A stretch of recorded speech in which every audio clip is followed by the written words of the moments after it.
Howdy, howdy, everybody out there in YouTube land. So today we're going to be solving a cube. The cube is mixed up.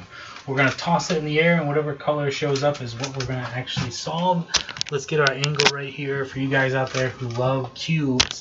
We've got a shelf unit that's in the way here. And let's go. We're going to throw it up in the air. Boom. We got green. Green's a nice color. We could already got a green showing. Now let's see how fast we can solve it. Boom.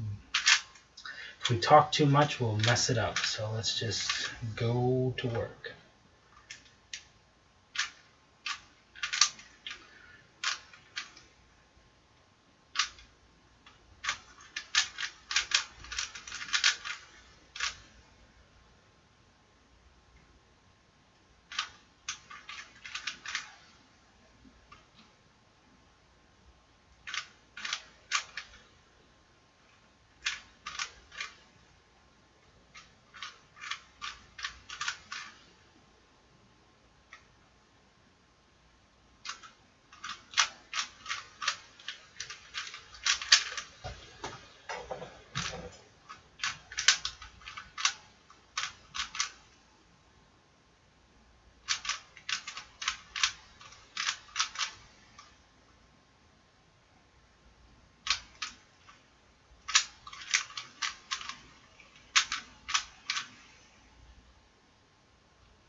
Boom.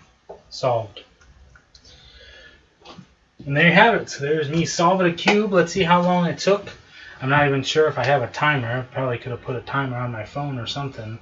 But yeah, so there you have it. Thank you guys for watching. And remember, always remember, stay active. Nope, that's not right. Stay positive. That's the first thing we got to do, is always stay positive. Always have a good time with what you're doing. Stay active. Keep learning what you're learning. Keep getting better and better as you go. And, of course, always remember to stay awesome. Because without you guys, I got nothing. So thank you, and we'll see you in the next one.